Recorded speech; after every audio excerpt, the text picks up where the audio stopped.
Thank you for joining us for this episode of Inside Town Hall. I'm your host, Madeline Shields. We have a lot to talk about this month, and we are starting with the Sioux Falls Events Campus Committee, which was appointed by the mayor. Joining me is City Councilor Kurt Sale and his guest, Ryan Peedy, who is a co-chair of the Sioux Falls Events Campus Committee. Let's talk a little bit about what this committee is and why did it come about. Well, thanks, Madeline. And I'll give you just a little bit of background, and then I'll let Ryan jump in there too. The mayor just decided that we need to take an overall look at the property that the city owns out by the Denny Sanford Premier Center, which includes the arena and the baseball field and the convention center. So to do that with a long-range plan, being that some of those buildings are over 60 years old, is why he put this committee together. He went out to the citizens of Sioux Falls and he said, apply for this.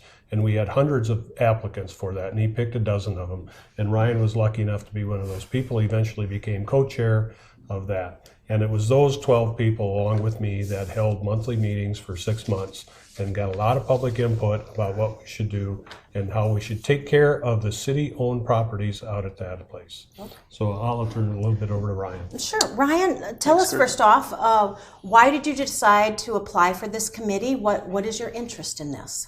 Thank you. Well, I applied to be on the committee. I've been involved for a number of years on the board for the arena and convention center, and certainly have an interest in economic development in the community and care a lot about the future prosperity of our community and all the opportunities, and thought it would be a great opportunity to put some of my background in economic development to use to be a member of the committee. And so I was happy to be selected, and it was a lot of fun participating with Counselor and the others in the group. So now that the committee members are chosen, and how did the discussions begin? I mean, where do you even start with a committee like this? Well, that's a good question, and it was a long-ranging discussion, a wide-ranging discussion. But the mayor put it to the committee that he wanted to see what is the best use of that property and long range for the citizens of Sioux Falls. Do we continue to put money into the arena and the baseball field and convention center? And what could we do in the future? Because there's been a lot of talk about whether it be baseball or whether it be about do you need the arena now? And as a city councilor, I saw how much money we were going to have to invest in those aging facilities. And is that the best use of our tax dollars going forward? So he kind of laid it open. What did we think as a committee with public input? What could we do with that for the best interest of Sioux Falls? Is it a baseball field? Is it a roller coaster? How could we use the best thing? Sure. So we had a lot of discussions on that, but it was really focused on that property. Howard Wood Field is right next door. Well, that's the school board's property. So even though we had discussions about Howard Wood Field and we had the school board people come in and the school people talk to us about what their long-range plan was for Howard Wood, we can't really decide what they're going to do with their property. We did talk to the neighbors around that property. What are some of their plans and how can we incorporate that? If we were to do something different with that property, how could they make their property grow along with us? Right. Well, anybody who goes out to anything at the Denny Sanford or the arena, they're parking in that whole neighborhood. And what are some of the topics when you got started? Let's talk about, how did it progress? Because you've got a group of people and they're invested in making the best decisions for the city of Sioux Falls. So how did the conversations go? Well, the first thing we tried to do is, establish a level set that we're looking at this through the lens of, what does this campus look like in 2040? And in order to make some decisions, or at least, move down that path, we had to really understand, what are the facts? And so we had folks from the city that came in, the Denny Sanford Premier Center, the CVB, the Sports Authority, Canaries, basically all the user groups that are out there, utilizing the facilities. We heard from them on, what their experience has been and, how they use it. And then we took a real deep dive on just the financials of the arena, the convention center, and the baseball stadium to try to understand, how is it currently operating and performing, and what are some of the future opportunities that might be there as you try to take into account, what is the best decision moving forward. And so that really, I think, started us down our process to just try to understand, okay, where are we at? And what has been evaluated in the past. There was a study that Mayor Huther had commissioned a few years back that had provided us a very good baseline of data for the facilities and had made some preliminary recommendations. And so that was a pretty good jumping off point for us as a group to start a discussion. And fortunately, we had a group of a dozen or so members of varied backgrounds, construction, engineering, public affairs, et cetera. So we were able to get a lot of differing perspectives looking at the same data, and really that helped bring the discussion forward. Sure. And just to reiterate that, there were 3 city staff people and 8 resource representatives from SMG, and that is the company that runs the Sanford Center. Is that correct? Yep. Okay. And then the Sports Authority, the Convention and Visitors Bureau, and the Canaries. And then you were also a part of the committee? Correct. Okay. And then, so some of the things, let's break it down just a little bit, and we'll talk about what the discussions were around each of the facilities. So the Denny Sanford Premier Center was on one of the topics. What were the discussions about that facility? Well, as we talked to the people from SMG, they came and they laid out their financials on how much it's used and what kind of revenue it generates for the city, and also how the tax dollars are, as they roll through, people that come to town to see a rodeo, how does that roll through for the rest of the entertainment tax or whether it be sales tax. So those are very interesting discussions about how that facility specifically generates money for the city. And also then we talked about how we paying off the bond and what kind of money goes into that. We also talked about the long-range needs of that building, because some of the things that are going to be upgraded is the audio-visual. I mean, that stuff changes all the time, and you've got to keep current if you want to compete in that market. If you want to bring a popular musician to town, like we had that cowboy Garth Brooks here for a few shows, if you want to keep bringing them to town, you have to be on the level playing field or better than our competitors. Well, and it's a sales. It's in sales. We have to sell Sioux Falls, and these facilities have to be able to compete with the other cities our size in the country, because we want those folks to come here for their conventions or for visiting or their events. Is that what the goal is?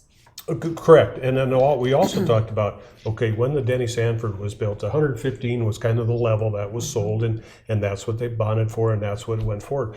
To do that, there was a couple things that they probably really needed that got pushed back, like storage space or like kitchen space. So those things now are being added on as we can generate some revenue for that. So there's some additional things that need to be kept up. Also, the fact that the buildings aren't built for 200 years anymore. So you have to think of what the ongoing upkeep for those buildings are. The SMG people were great. They were very honest and open about what they do. And of course, they see all this as most of us do, as an opportunity for Sioux Falls. It's not anything we're going to try and take away from SMG. They want to be part of the future too. Okay. And then the next topic is the arena. And everybody, this has come back several times over the years about how aging the arena is, and whether you put more money into it or whether you just let it go. So let's talk a little bit about, are there emotions involved when you talk about the arena? Because it's been part of Sioux Falls for a really long time. Yeah, I mean, there's.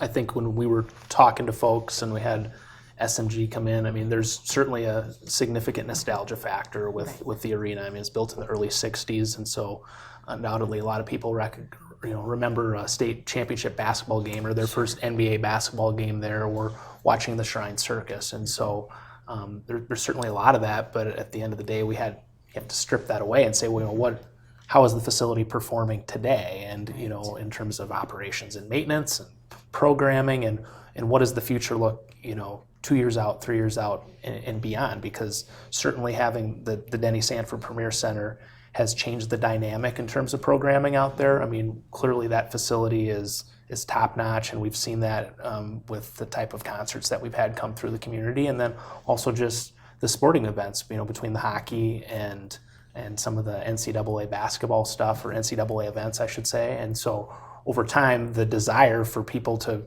do events in the arena has gone away when they have a better facility that can meet their needs. And so what is happening in the arena right now? What is it being used for currently?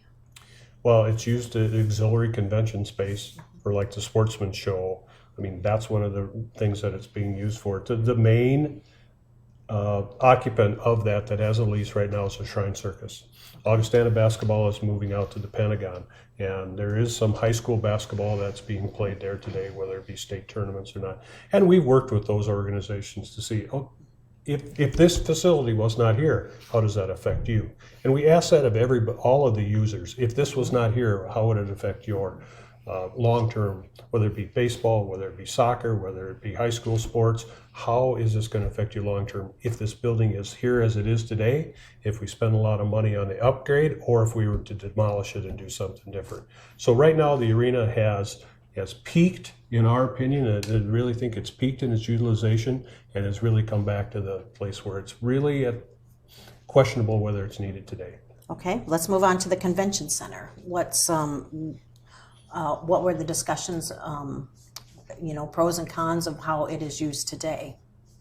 Well, I'll start that off, and I'm going to take you back in time 20 years ago when we voted on the issues, what do you do with the Washington High School at that time, and the convention center was added into that vote. We didn't have a real convention center. It was the logical place to put it and attach it to the arena, and then, of course, the hotel came along with that in time. So 20 years ago, that was the only logical place to put it, and that vote barely passed.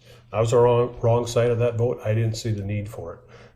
Today, I realize how wrong I was 20 years ago in that vote. So the convention center today was 60,000 square feet. We had great presentations by the users, especially the CVB and Terry Schmidt, about where that stacks us up with our competitors today, how it's being utilized, how many people walk through the doors, how much the revenue brings in, how much is spent to bring that revenue in, and where does that put us along with our competitors, and who are our competitors today. One of the things that I came to the conclusion through this is we're not competing with Watertown and Huron anymore for things. We are competing with Des Moines. We're competing with Salt Lake City. We're competing with Rochester, New York. Those are our competitors today. So how do we stack up with those people? The facts and figures led us to believe that we have some strong suits and we have some short suits. And anyone who knows Terry Schmidt, she is Sioux Falls' official cheerleader because she goes to all these communities and bids and tries to get these people to come to Sioux Falls. And so was she able to tell you, we lost this convention because yes. of what our facilities are. Terry has a great spreadsheet that she puts forward and presents with her group of all the places that they bid on and all the reasons they did not get them. And some of them would say, we've outgrown you. They were here. Maybe it's the Society of Left-Handed Accountants, that they were here at one time, but now they've outgrown what we can provide for them. And there's a lot of things that Terry has in their statistics to prove that the convention center, even though it's well utilized today, we've probably outgrown it. Okay, and the last thing, let's talk about the Sioux Falls baseball stadium, the Canaries Stadium. There's discussion about whether or not to keep it there or move it, and that came up as part of the study.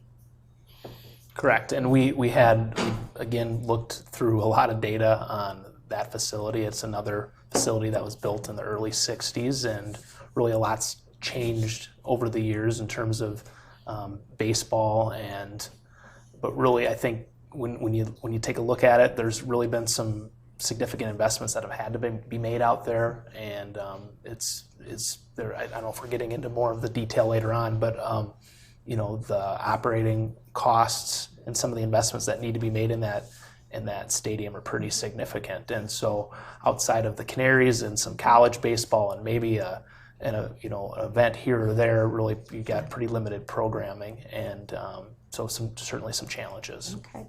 And then you did have some public involvement or public input on with your committee. Can you talk a little bit about the public input? It wasn't just the committee that made these decisions and getting the input. What did you hear from the citizens of Sioux Falls? Well, when we started the process as a group, we thought it's really important that we made all the meetings public. So all of the meetings throughout the entire process were public. We did issue a survey that we had over 1,200 people in the community that responded to some certain questions related to the information that we were trying to understand. And then we did have a series of some public informational session meetings, and so we heard from a variety of different folks. I think in some cases we were hoping to hear from more, but we're pretty satisfied that we did have some engagement of some of the folks in the community. But I think it was an important part of the process, and I think what we found from that is there were some people with some pretty strong opinions, and I think we took what we heard and tried to apply that to our decision-making process. Just one point on that. I think the survey that we did gave us a little data point on what the community really looked. The public input that we expanded to our meetings and asked people to be part of. And then there was 4 specific public sessions that we had just to get public input. It was very limited from the citizens of Sioux Falls. As Ryan and I have discussed, we probably get more public input when we're at the grocery store and somebody stops you and say, hey, what about this? Hey, what about that? But we did open it up and we allowed a lot of people. And it was really nice to hear from some of the user groups since we had them on the agenda. If we would not have had them on the agenda already, invited them, we might have had more public input. But we opened it up and we allowed all the citizens to contact us all the time. Well, and it says, 1,200 responses doesn't seem like a lot, but really that's quite a big number for people to get involved and give an opinion and answer the surveys. And it was 3 times more than what you needed for statistics to really show what people are thinking. And it says here that there was media posts, there's social media. I think you probably got a lot of issues and a lot of opinions on Facebook and Twitter, and because that seems how people communicate today. So right now we're going to take a quick break, and then when we come back, we're going to hear what the committee is recommending. We'll be back in just a moment. Hi, I'm Dr. Lichter from Falls Community Health, here to talk to you today about the influenza vaccine. Influenza season is here, and influenza kills thousands of people each year, which is why we all need to do our part to get vaccinated and help minimize the spread. You can help protect the people who are at greatest risk of becoming seriously ill from the flu, such as older adults and infants younger than 6 months old who are too young to get vaccinated. You cannot get the flu from the vaccine, but you may have some minor aches and pains afterwards. Talk to your doctor for more information and get your flu vaccine today. Well, welcome back to Inside Town Hall, where we are visiting with City Councilor Kurt Sale, and his guest is Ryan Peaty, who is the co-chair of the Sioux Falls Events Campus Committee. And we're talking about the Events Campus, which is the Denny Sanford Premier Center, the Arena, the Convention Center, and the Canaries Baseball Stadium. So now you've met with this committee, and now you have recommendations on what should happen. Let's talk about the recommendations. I'll let Ryan do that, but give me first a little bit about the process. We did have some subcommittees that met and got the really hard data on the arena and the baseball field and the Denny so that they could take a deeper dive on that data. That's when my eyes were really opened on some of the expenses and what the costs would be going forward. An example would be convention spaces between $350 and $450 a square foot. It just shocked me that the expenses were that high. So as we talk about adding on or doing things different, the real driver for most of this, as Ryan alluded to earlier, is the data, not so much the emotions. Because I was one that went into this with we're not tearing down the arena, why would we do that? Well, by the time the data was laid out in front of me, I knew that was the right thing to do. So you let the cat out of the bag. Yeah. Now you get to say what are some, and it's emotional. I mean, people are invested in, like you said, what things are going on and the memories they have at a certain facility, and the rock concerts, that they remember they went to in high school. So, let's talk a little bit about the decisions that this committee had to make about this area and how it's the right decision to move forward into the future by 20 or 40 years. Sure. Well, I think the one thing I'd say again is, we really were trying to look through the lens of 2040 at that campus, and there are a lot of moving parts. And so then, we had a lot of engaged individuals on the committee that spent a lot of time, effort, and energy trying to understand, what are the facts? And based on the facts, what are some of the recommendations we should be making? And so at times it could be easy to get off a scope because there are so many moving parts, but really at the end of the day it was, what's the best long-term plan for the arena, the convention center, and the baseball stadium? And I think, on a summary level, the recommendations of the committee is to tear down the arena, expand the convention center space, and at some point in time, relocate the baseball stadium elsewhere, probably to be determined by somebody outside of the group on where that's at and what that looks like. But the real, I'd say, linchpin in the whole decision-making process for the campus was the arena, and really in terms of decision points there, you could do nothing, which would be completely unacceptable for everybody on the group and the mayor. You could mothball it, which wouldn't really make a heck of a lot of sense. We did spend a tremendous amount of time evaluating, can you re-engineer the arena space and make that into some convention center space? And I think we were probably surprised with sort of what that would maybe look like and what the costs were associated with it. And so, the ultimate decision is to tear down the arena, or at least the recommendation of the committee. Mm-hmm. And really that comes from programming being down. You have an older facility. We've spent $2.5 million over the last 5 years out there on some improvements, and we're losing about $600,000 a year. That's about the annual average operating loss out there. Coupled with that, there probably is another $2.5 million or more worth of maintenance expenditures that need to be made. So just taking it down alone would be paid for through some of the cost savings of that. And then with respect to the convention center, I think the big thing we saw was that facility's been used really well, and it's led to a tremendous amount of economic development. But when you compare the facility to our peer cities, and that would be Des Moines and Rochester, Minnesota would be the ones that I think I would point to. We currently have 60,000 square feet of convention center space. Des Moines got more than 4 times that size of spacing. Rochester about 3.5 times. And so when we're competing against Wichita, Des Moines, Rochester, and others. And in order for us to be competitive, we need to do something, and a decision needs to be made in order to be competitive. And so the initial recommendation is to, at a minimum, add 60,000 square feet out there.